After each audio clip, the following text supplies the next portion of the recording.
Hello, everybody. Today is Wednesday, October 11th. I've got a big show planned for everybody today. Thank you all for tuning in. Again, if you're wondering why you're seeing me here 2 days in a row instead of Jordan, great news actually for Jordan.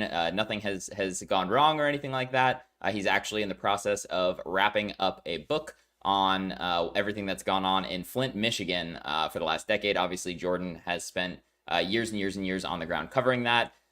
Great that he actually was able to land a book deal for that. So again, congratulations to Jordan there.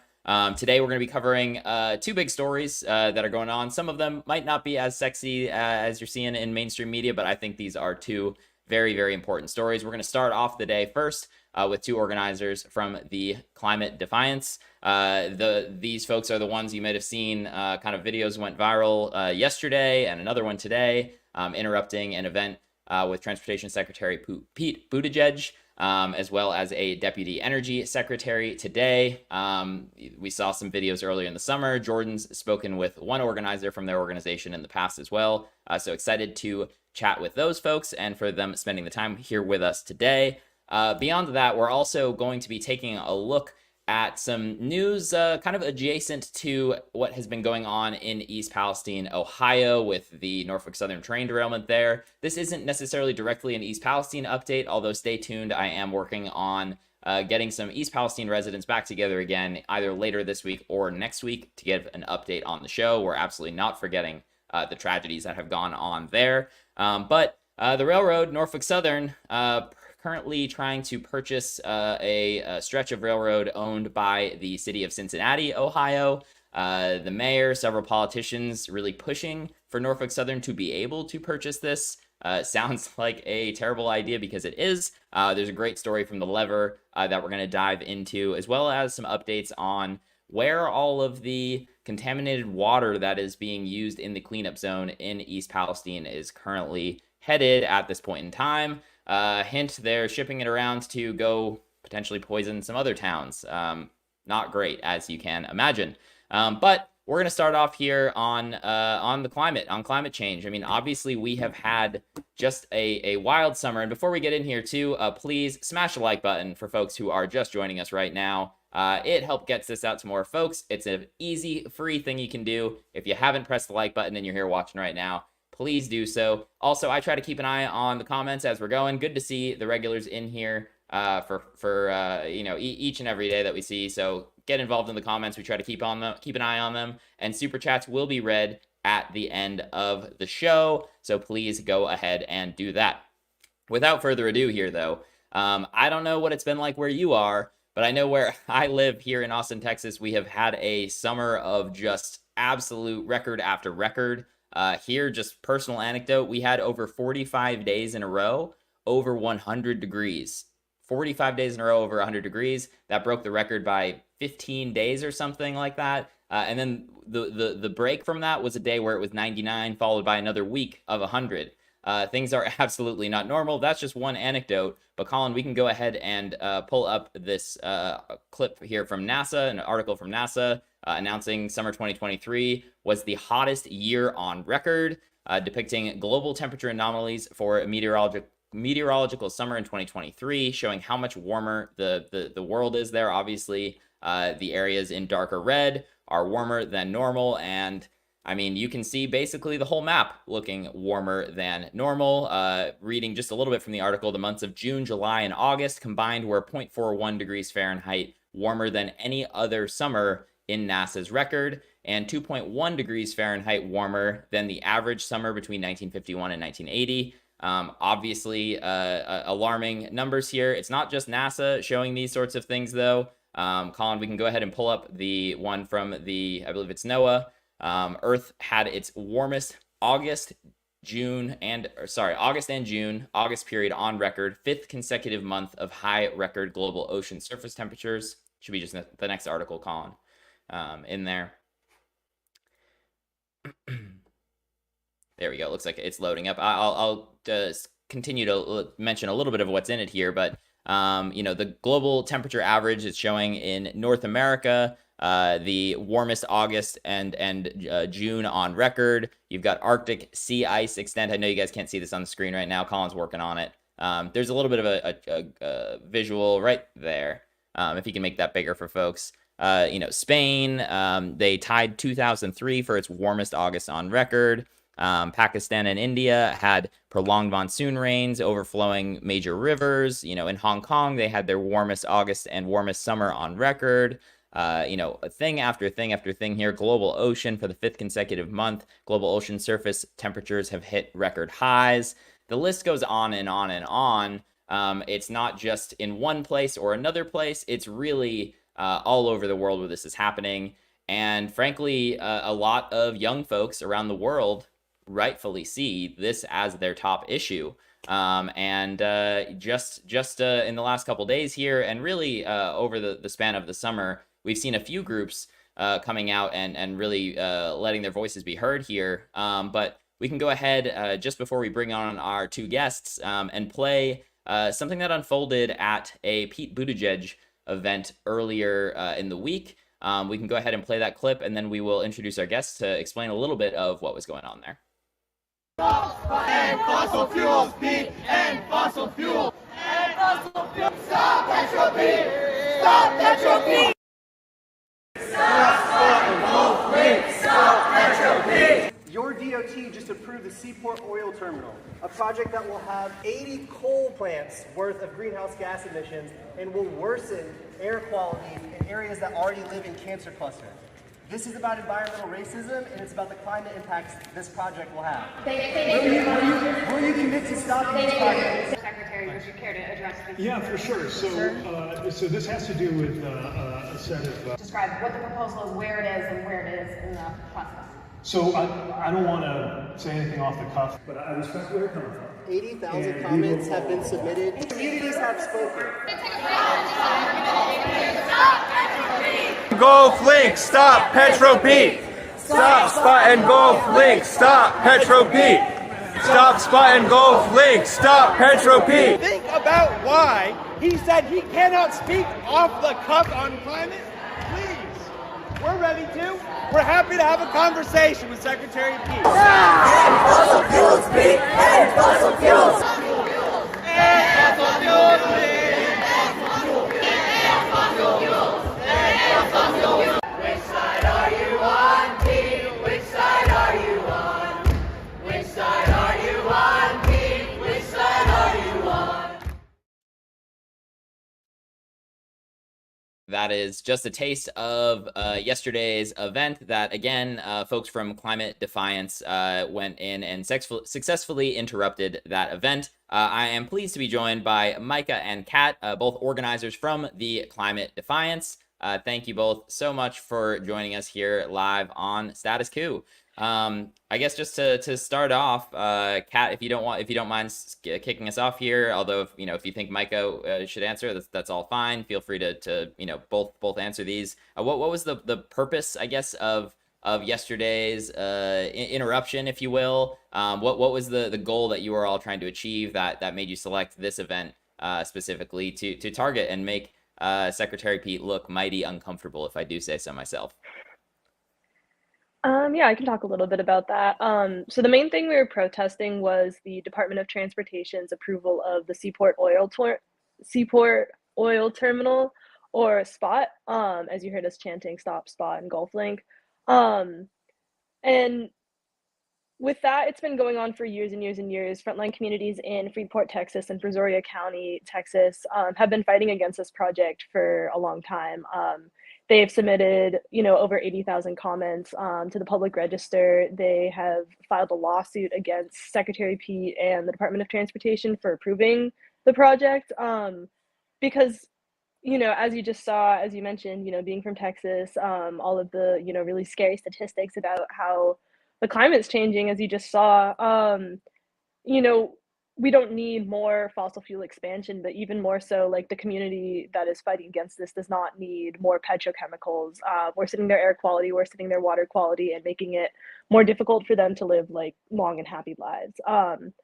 So that's the main reason. It's, more specific than just going after him as, a member of the Biden administration.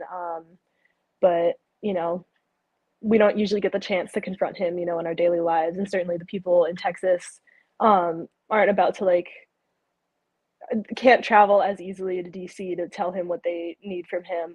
But we're right here, so we hope he listens at least. Right, for sure. And before we get to Micah here, Colin, actually, if we can pull up the article from the Texas Tribune that actually gives a little bit of background on part of this project, I'd like to read a little bit from it here. If we can pull that up. Headline on it, and this is from about a year ago, a little less than a year ago. Biden administration quietly approves huge Texas oil export project. The Seaport Oil Terminal would be 30 miles off the Texas coast and is one of 4 proposed offshore terminals designated to dramatically expand the U.S. oil export capacity. I'll just read a couple paragraphs here. The Biden administration approved plans to build the nation's largest oil export terminal off the Gulf Coast of Texas. Would add 2 million barrels per day to the U.S. oil export capacity. The approval by the Department of Transportation's Maritime Administration was filed in the Federal Register on Monday without any public comment, without any public announcement, a day after the United Nations Annual Climate Conference was wrapped in Egypt. Earthworks, the environmental nonprofit, spotted the filing and publicized approval for the Seaport Terminal on Tuesday. President Biden cannot lead on combating climate change, protecting public health, or advocating for environmental justice while simultaneously allowing fossil fuel companies to lock in decades of fossil fuel extraction, the group's senior policy advocate Kelsey Crane said in a statement. I'm going to scroll down a little bit here. The administration marked a major step forward for the export sector, which has grown rapidly since the U.S. began to allow crude sales abroad in 2015, the same year that the U.S. helped broker the Paris Climate Accord that called for dramatic reductions in global fossil fuel emissions.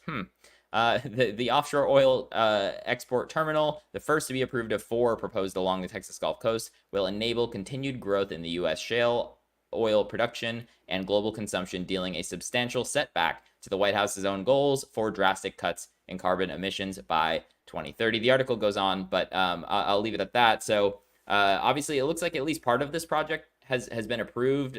Is this like another stage to it, or is there another approval that we're missing here at this point, Micah?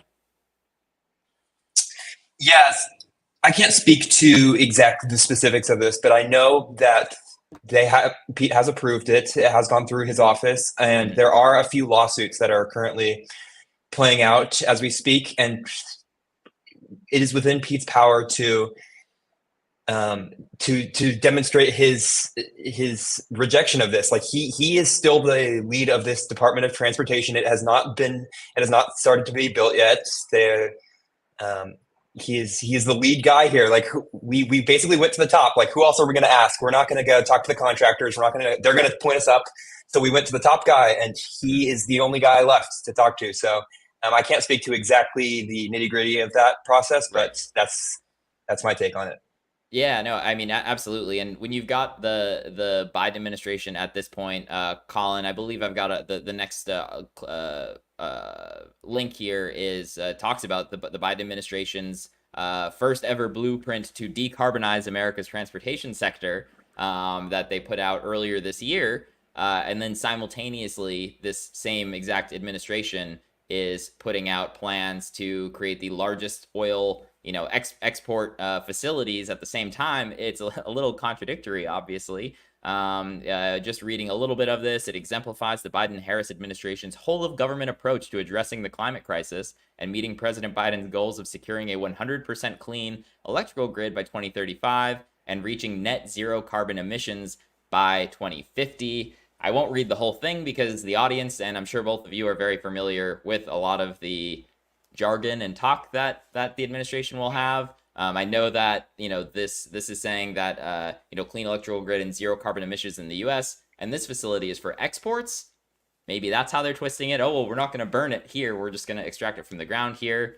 It's not a good excuse, obviously. But I digress in that. As far as the tactics that you all are using at Climate Defiance, I guess are you seeing any sort of successes? Or is there a reason why you're specifically choosing these sort of interruptions, if you will? What other tactics maybe are you looking at in the future? Just curious, behind the scenes when you're making these decisions, why are you choosing to do it in this way? Yeah, I mean, I could take this question. I mean, for me, there's a twofold reason for having these public disruptions. Number one is obviously to talk to Pete. We got to ask him directly, like, why are you approving these projects, which we know will increase cancer clusters and will affect these places. These will have real effects on real people. We asked him that, and he refused to respond. That is the first part. The second part is to really show the public, like, the public might think just by hearing Pete Buttigieg speak or by hearing the Democrats speak that they're doing everything they can to stop oil. And I think by doing this so publicly and not behind closed doors, we're really demonstrating to people that there is a lot more that can be done at the grassroots level to fight against oil. And the Democrats are not currently doing everything they can. Right. Yeah. Do you have anything to add? You feel free, Kat, if you'd like. Yeah, and just to say, like, on a broader level, we do this because it works. We've seen, like, when we confront people and when we make it known, to their colleagues, to the audience that they want to reach, that, they're doing things, without announcing something like the Seaport Oil Terminal.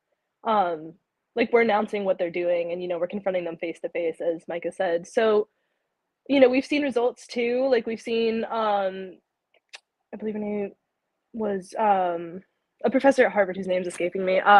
We confronted her a few months ago about, like, her position on the ConocoPhillips board, and she resigned, which was the demand that we were making. So, like, we do this because it works. And Right. on another level, like, I was sort of at this event because I used to volunteer for Pete's campaign. I'm a little ashamed to admit it, but, like,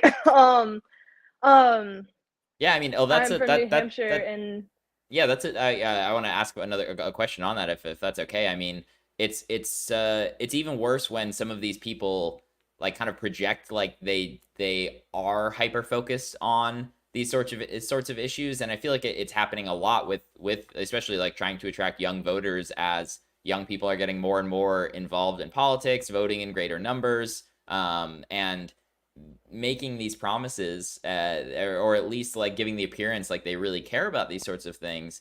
But then when push comes to shove, they end up in a situation. And again, I mean, even the Biden administration is guilty of this as well. I would say lots of progressive members in Congress are guilty of this sort of thing as well. So you are actually, during campaign season, it's easy to talk big game. So you say you're actually volunteering on Pete's campaign, and now seeing what he's actually doing has been a little frustrating.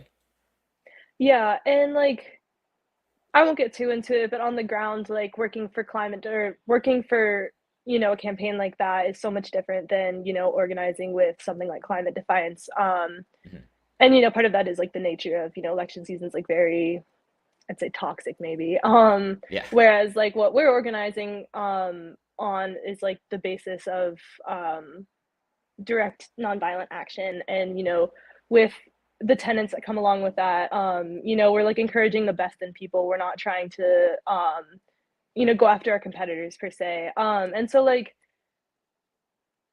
part of why I was there yesterday was because, like, in 2020, I was definitely a different person. I definitely, like, believed a lot of what Pete said, and he definitely can talk the talk. Like, he, as we saw yesterday too, like, was, trying to, come up with a response that would satisfy us, other than saying directly that he would commit to stopping the Seaport Oil Terminal. But at the end of the day, like, he is in his office because he wants to gain more power and he wants to become president. I think he's planning on running in 2028. And we are there because of the solidarity we have with the community in Texas, and because of, our beliefs that we should have a livable planet, and that we should be leaving something for future generations. And so, those were things I still believed back in 2020. And, at the time I thought that, Pete, being the way that he presented himself, would believe those things too. But seeing his actions, those definitely speak louder than words. And so that's why it, like, is very important for us to confront him about it directly, because we know that he's not necessarily going to listen to the 80,000 public comments that were left. We know he's not going to listen to the protesters asking him to come visit their communities. We know he's going to listen to, the court of public opinion and how many votes he can get. And if, we can get in the way of some of those votes, then maybe he'll listen to us. Yeah, no, absolutely. And I mean, so many of these people are very talented speakers, talented politicians. I understand a little bit of what you're talking about, is, like, as far as being in I used to live in New Hampshire. I lived in New Hampshire during the 2020 primaries, and it can be toxic. It can be cool. Like, it's pretty wild to be able to see all of these candidates, and you can see how, like, you know, when somebody is good at talking, it makes such a big difference. You can see the room just like absolutely melt for one person or another. Oh, And yeah, Pete for sure. really effectively did that in New Hampshire pretty well. And then you get to start to see the true colors, like you do with so many politicians. Not to specifically pick on Pete here, but you know, it happens with all of them. I guess on a similar subject here, I mean, it's related. It's not related in some sense as well. I mean, we're seeing right now on the Republican side of the aisle how much power just a handful of members of Congress can have when they choose to use the power that they have. I'm referring right now to what's going on with the Speaker of the House, also what we saw them do back in January with the Speaker of House. But just recently, I mean, the motion to vacate the chair, 8 representatives removed Kevin McCarthy essentially from the Speaker of the House. So many Democrats have run on this idea that, you know, the climate issue here is like the biggest existential threat. This is our number one issue. You know, the first 2 years of the Biden presidency, the Democrats had a majority in the House. I know it was slim, but you know, wouldn't it be nice to see some of these Democrats who are running? I mean, they're running in districts where it's overwhelmingly popular. That statement that I just said, that the climate is the top issue. Someone like AOC and others, if they were to hold things up to be able to push for more meaningful legislation towards the climate, they wouldn't be struggling for votes. They would get more votes. What is it you think is happening here when we're seeing some of these politicians who are running on these issues, that they're not using the power when they have it, and end up just kind of folding into, you know, whatever the establishment is telling them at this point in time? Yeah, I mean, for me, what makes me upset the most is that we as activists are doing everything we can do. Like we're pushing the limits of how we can interact and how we can have a voice in our government. We're going on stage with him and we're asking him directly, why are you approving this? And so we're doing everything we can do, but I know that he's not doing everything that he can do with the power that he has. He's doing everything that his donors want him to do, and and the people that fund him want him to do. And so for me, it really is about pushing these politicians who we know have more power than they let on to do everything that they can do instead of everything that they want to do. Right. No, yeah, I think that's well said. I want to play another clip here just of, I don't think that you all were directly involved with this one today necessarily, although correct me if I'm wrong here. But just today, Climate Defiance had another action that went fairly viral online. Colin, we can go ahead and play the next clip with the Deputy Energy Secretary. Secretary from the Department of Energy, David Turk. Secretary Turk.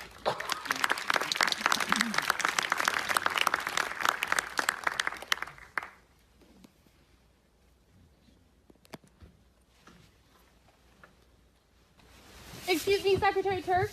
I'm sorry for interrupting, but we really need to talk about CP2.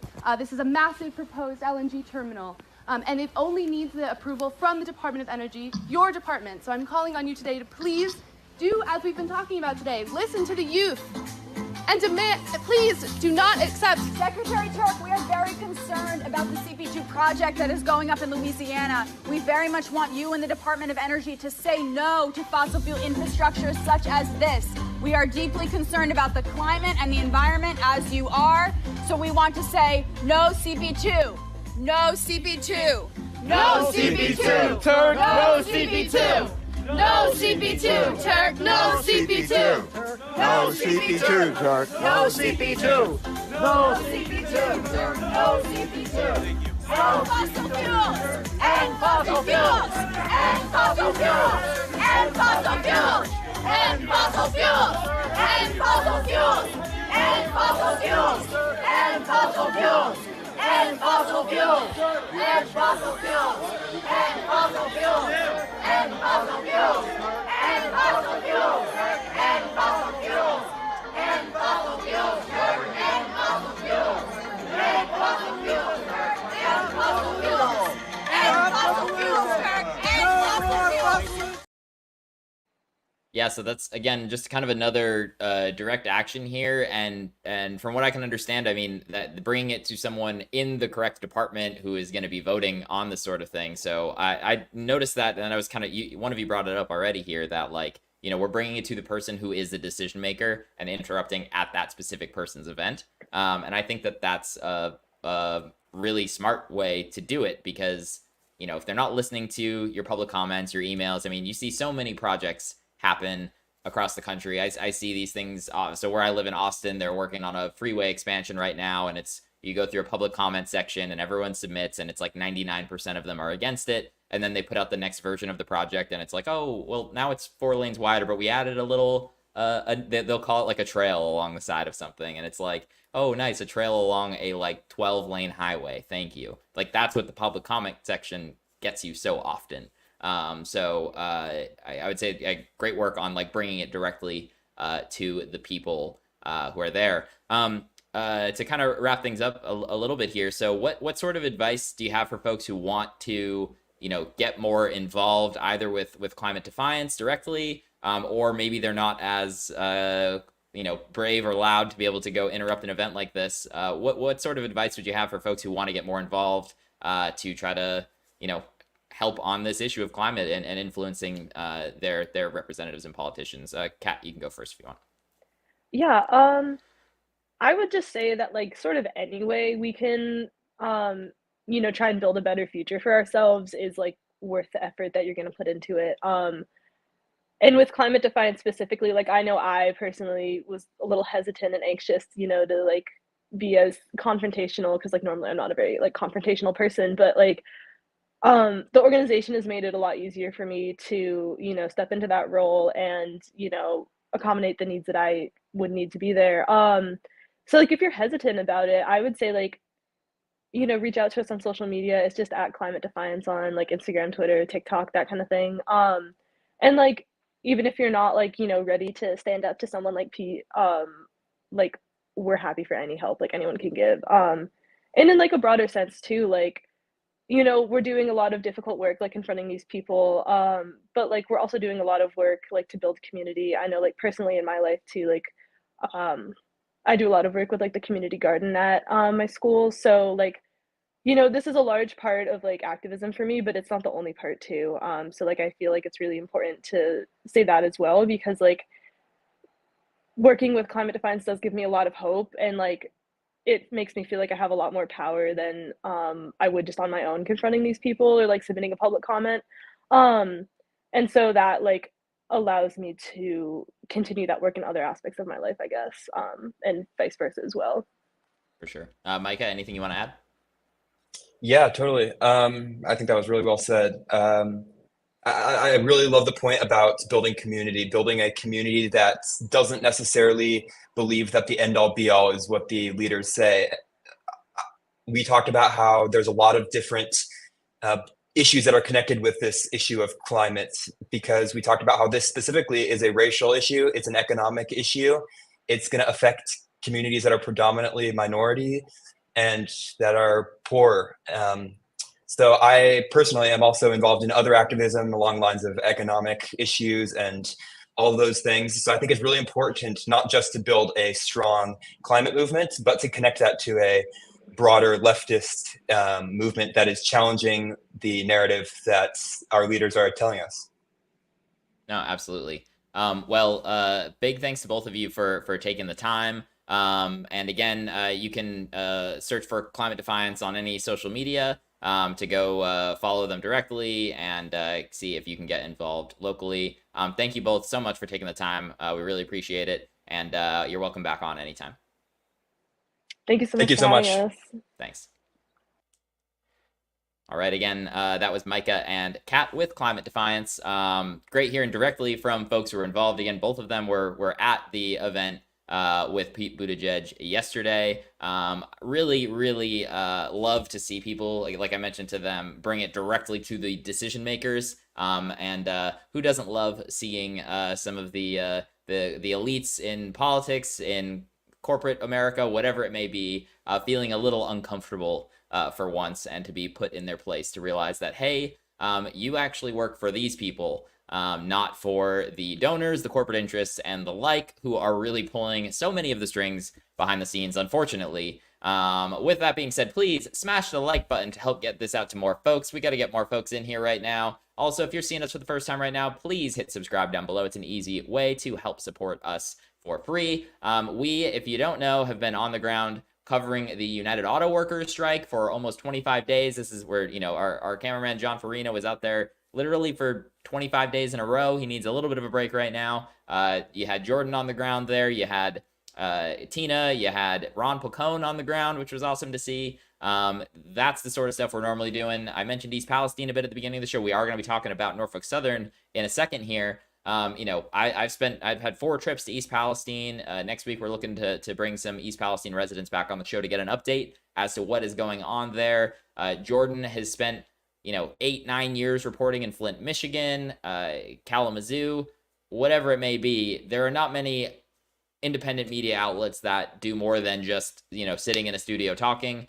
So many of them neglect to go out and talk to real Americans on the ground and understand the lived experience of what is actually happening in this country. And I can tell you from some firsthand experience, there is some horrific shit, frankly, happening in this country that nobody seems to care about.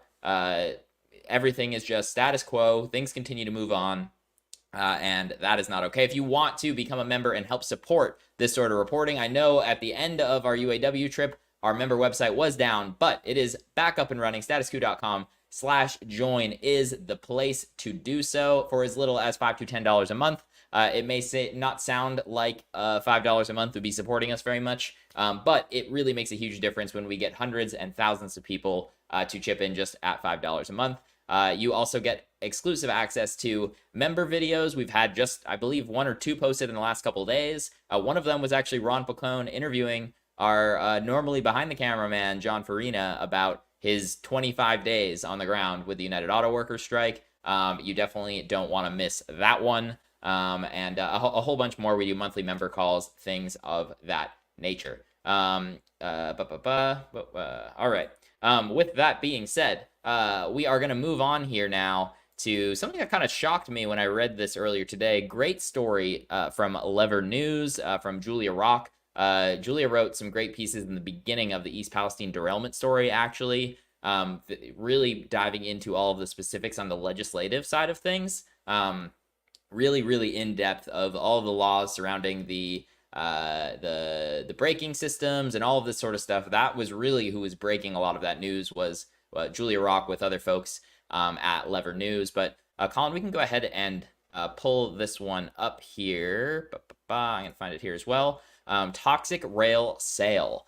To give a little bit of, we're just going to read into it a bit here, and then we're going to talk more about it on the other side. So toxic rail sale. Cincinnati voters will soon decide whether to sell their publicly owned railroad to Norfolk Southern, the corporation behind the East Palestine derailment disaster.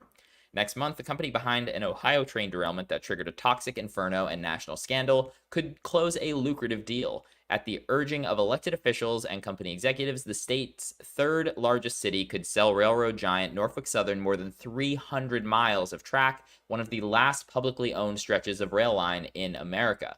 Earlier this year, on February 3rd, a Norfolk Southern train derailed in East Palestine, and the company subsequently released a plume of dangerous chemicals over the small town. The fiery catastrophe spurred calls for a national crackdown on rail monopolies that have slashed their workforces to pad profits and enrich investors, while opposing new safety regulations on trains transporting hazardous materials.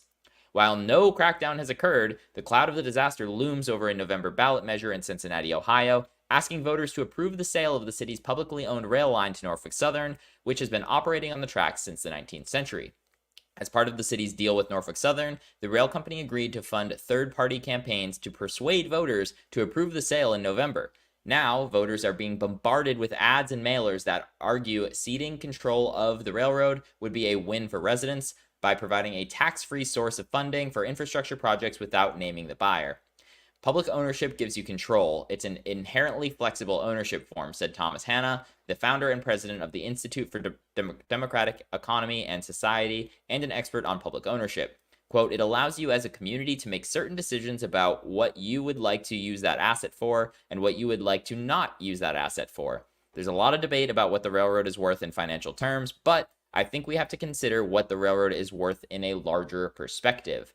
Cincinnati is the only city in America to own interstate rail tracks, and the publicly owned line that runs to Chattanooga is a rare stretch amid a national freight system that is almost exclusively privately owned and operated.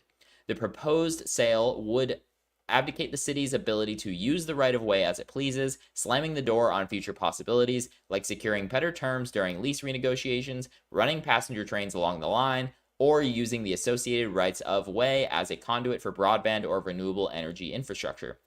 Voters from across the political spectrum question whether a one-time payment of $1.6 billion is worth relinquishing such a valuable asset. 337 miles of tracks, signals, tunnels, and other infrastructure, as well as 9,500 acres of right-of-way. If the sale goes through, the revenue will be put into a trust fund, and the investment returns will be used to fund infrastructure projects for the city. I'm going to skip down a little bit here. This part, J.D. Vance and Sherrod Brown, senators for Ohio, are basically staying out of it. And there was one other section I wanted to read. That's okay. I'll kind of characterize the rest of it here. But again, essentially, just to recap some of this, you've got the city of Cincinnati, third largest city in the state of Ohio.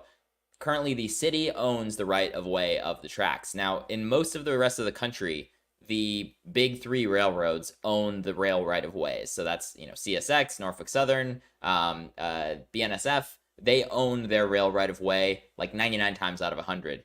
In the case of East Palestine, Norfolk Southern owns the right-of-way going through town. They can do what they want with the right-of-way.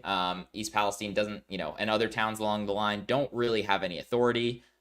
Even if they were to pass laws, that could mean the state passing laws, the village passing laws, and it's not just Ohio. I've had on the show a couple times Pennsylvania Representative Abigail Salisbury. Her and her colleagues in the state of Pennsylvania were trying to pass railroad legislation within the state, and she was like, yeah, well, we are passing this sort of thing, right, which is good and is sending a message, but if the railroads don't like it, they will challenge this in court, and they're going to win at the Supreme Court if it ever got that far, because the federal government is the only body, really, who can control the railroads, right?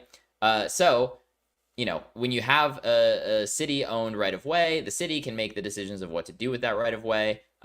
When it's not owned by the city anymore, it's basically just fully up to the federal government as to what can happen here and how the railroads are regulated.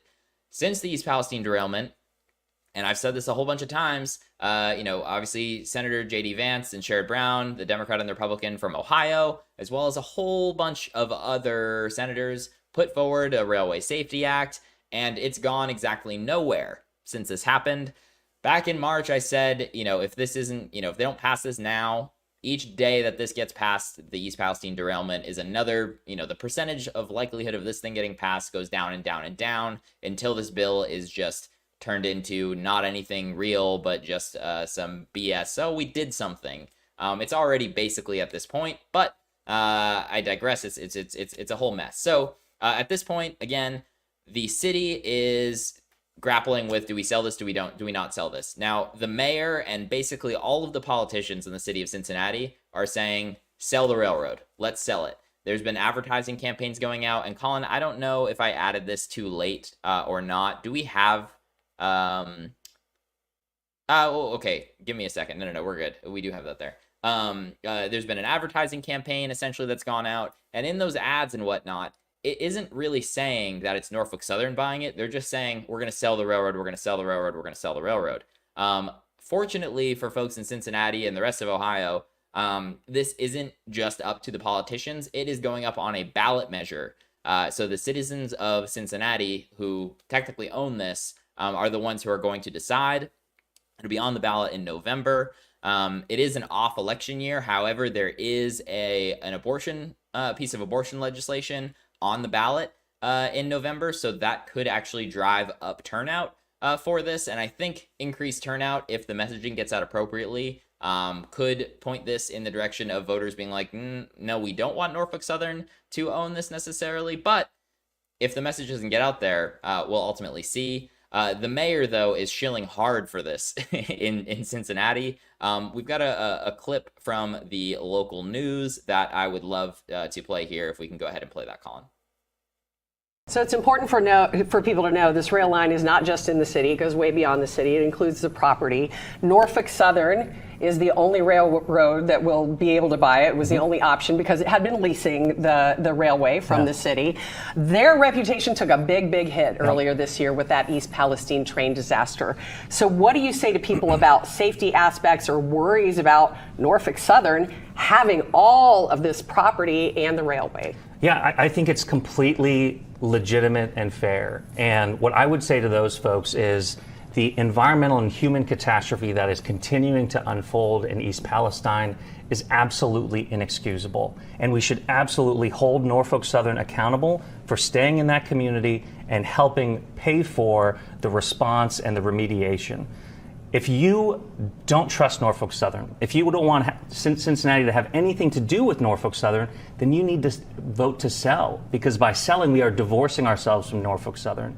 If we But they're don't still sell, in the community if we they don't- own the rail line, if right? we don't sell, Norfolk Southern and the city are locked into at least a 25-year marriage. Now let's get to this point about safety.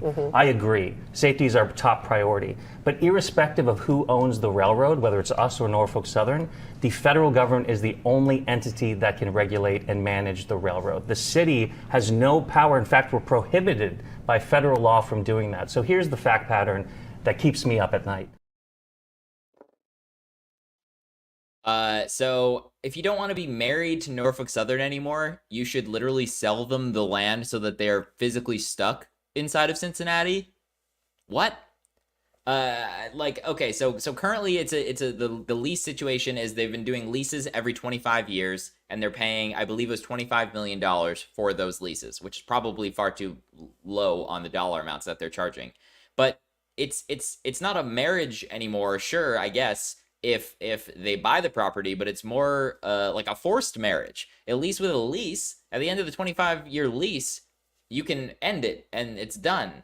But if you sell the railroad to the company here in question, Norfolk Southern, they just own that property forever. So you're now stuck with them forever, which is absolutely wild. And I mean, even the local news person did ask that question directly, saying, yes, they'd be in the community forever at that point then, yes. But he ends up going on and spouting all sorts of nonsense after that. I'm seeing a couple comments here, and I tend to agree here on a lot of them, is that, first off, most of the rail lines in the United States are currently privatized. That is not how it looks in most of the rest of the world. So many communities right now wish that they owned these rail lines, because right now, if you want to increase your public transit, if you want to build, upgrade your utilities, all sorts of things, these rail lines are, these rail right-of-ways are some of the only places in cities where it's easy to do this without displacing homes and the like.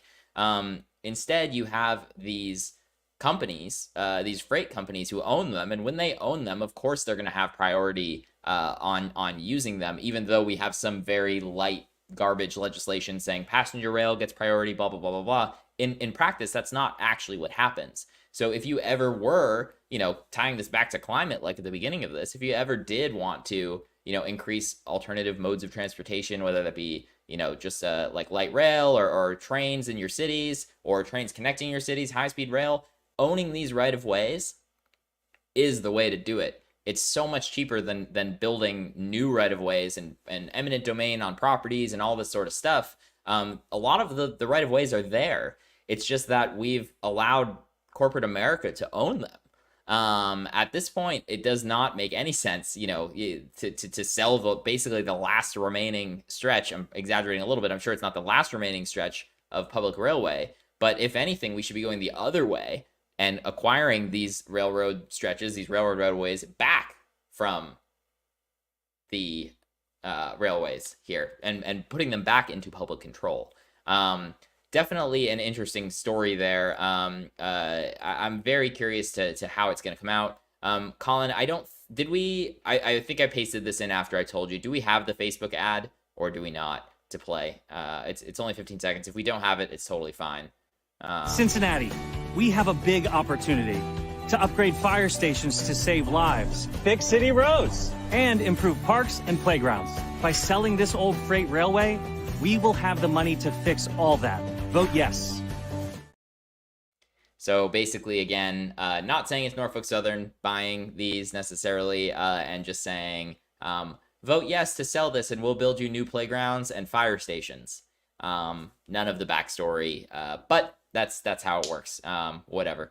That's at this point, nothing surprises me. We'll keep an eye on this as it gets closer to the November ballot, and we'll see if there's anyone we can talk to on this. So yeah, that would be great. One other thing here, again, sort of East Palestine adjacent, is something that actually Colin flagged for me this morning. A big question has been going on about the wastewater in East Palestine. So I meant to grab photos of this. I don't have them, but essentially in East Palestine, in the cleanup area at Ground Zero, there has been a whole water treatment system essentially in place where the water that they're using at the Ground Zero for the cleanup, where they're washing vehicles, where they're spraying things down, has actually, and when it rains in that area, a lot of that water has been collected into these giant blue, a lot of residents there jokingly call them like the Shamu tanks, because that's kind of what they look like. Is like you could literally put like a whale in some of these things. They're like 1,000,000+ gallon tanks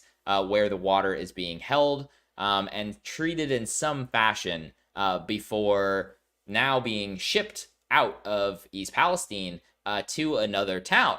A lot of people have been wondering what the deal is with this mystery water, if you will, where it's going, how it's being treated. And some of those answers are kind of coming into play here. So, Colin, we can go ahead and pull up the article from The Guardian. A sacrifice zone. East Palestine's wastewater is flooding into this Ohio community. Mounted on the wall above Mark Mills' head was a model of a large northern pike. This area is one of the most southerly places in the country that you can catch them, said Mills, the mayor of Coshocton, a town of 11,000 in Ohio's Appalachian foothills. I'm probably butchering this name, so sorry to anyone from Coshocton. Maybe I'm getting it right. I don't know.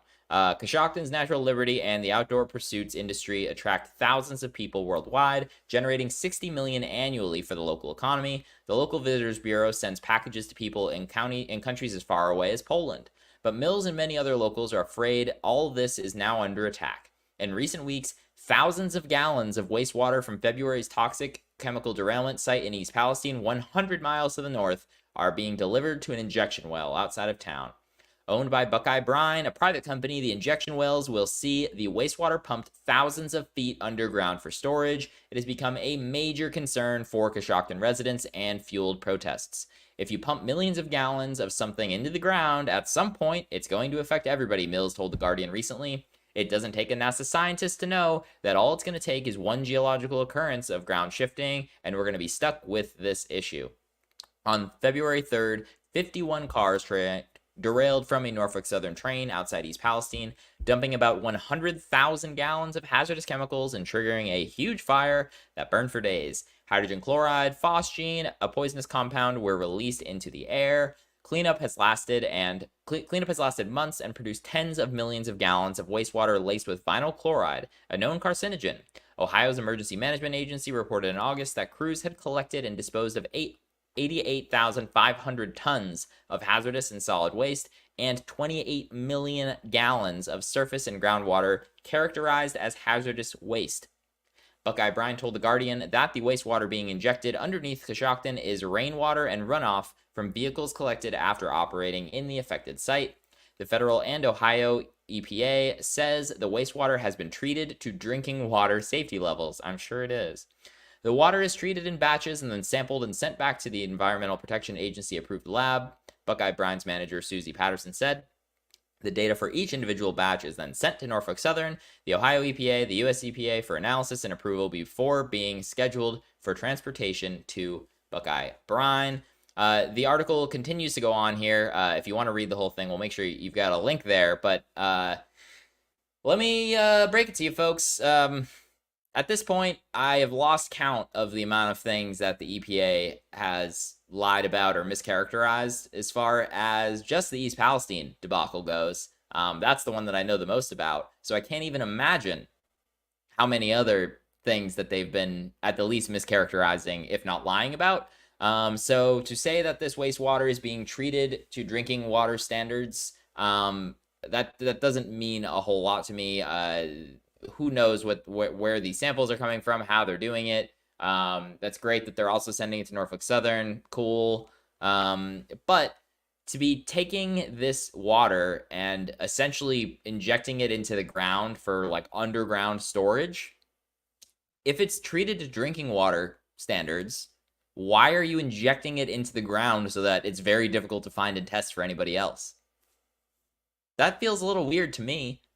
If it's treated to drinking water standards, why isn't it just, going down the drain like everything else? I wonder why. Why are you trucking it 100 miles, trucking clean drinking water 100 miles away?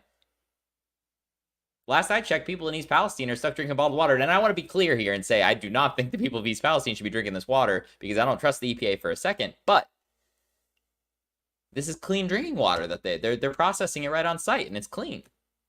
I don't know. What do you think?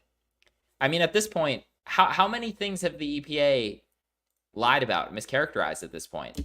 Let's go through a couple just for remembering's sake. It started off 3 days after the derailment, less than 3 days after the derailment. The US EPA told everyone, "Yep, air's fine, all good. Go ahead and go home, no problems. Yeah, it's fine to take your kids home, your pets home, all this sort of stuff." Parents start bringing their kids home, their pets home. They start getting sick. People are smelling things. Oh, you might smell it. It's okay though. If you smell it, it's just butyl acrylate. The odor threshold for that's really low, but it's still fine to be home. It's still totally good to be home, says the EPA. Clearly was not the case. Even now, you've still got people sick in their homes. So that's the air. You've got the water. The creeks in East Palestine have been contaminated still. I mean, when I was there in August, you flip rocks in the creeks, and you're still seeing rainbow plumes. I've seen videos from East Palestine residents like Rick Chai and Eric Kaza and Christina Seislov, where they're flipping rocks in the creek, and they're still getting rainbow colors now. I mean, it's October. February, March, April, May, June, July, September, October. 8 months later. 8. That's insane. But the water's fine. The water's all good. The drinking water, they've said that the drinking water is fine, but in reality, we're not going to know. It might be fine right now, sure, but that drinking water needs to be continuously tested. Basically every month, because these chemicals can slowly seep down into the ground. We've stood on the ground right near the East Palestine City Park where the contaminated creek overflowed, basically right on the edge of where the town's drinking water supply comes from, where the Ohio EPA themselves says that the ground contamination protection is essentially 0 feet. It's only a matter of time before that starts to become an issue. The indoor air. Man, I've written a whole bunch of stories and talked at length about the EPA's failure to test for indoor air quality. The devices that they're using are bogus. They won't go back and do another round. They think that the independent testers are just all crazy in la land, even though many of them are well-esteemed experts. You've got university professors from some of the best universities in the country. But this water, we got to believe them this time. The water is absolutely to drinking water quality standards. I'm sure it's totally fine. No big deal at all. I'm sure it's totally fine. Right? I don't know. We'll see where this ends up going, but yeah, I mean, same deal. We're gonna kind of keep an eye on this, and maybe we'll see if we can get somebody from Coshocton on soon to hear directly from the folks who are having this happen in their town. Again, 100 miles away from East Palestine, they're just trucking this water away. Meanwhile, again, folks in East Palestine still dealing with issues here. From the derailment back in February. So definitely outrageous to see the just continuation of the poisoning of America through one means or another, whether it's back at the beginning of the show, we're talking about the expansion of all of these oil and gas exports with the climate defiance folks. Big thanks again for them for coming on. That was great to hear directly from some of those folks. But with all that being said, I'm going to start to wrap this up here soon. I do want to take a peek, something that was happening today. Potentially, we were going to be seeing a new Speaker of the House vote happening today or tomorrow. At last check I saw, The Republicans did have a closed door meeting on this, trying to essentially rally behind one candidate behind closed doors so that they can avoid the embarrassment of multiple rounds of voting again, as we've seen time and time again now.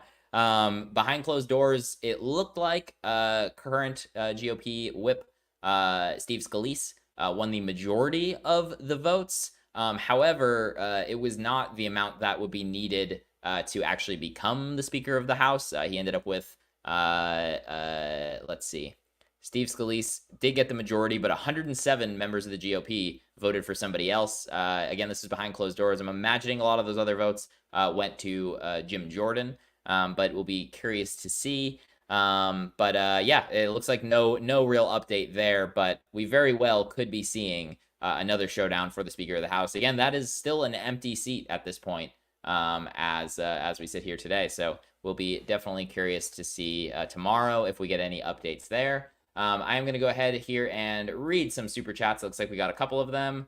We got a couple comments at least. It's now this is just a funny, I don't know. It's now bottled as Monster Dew.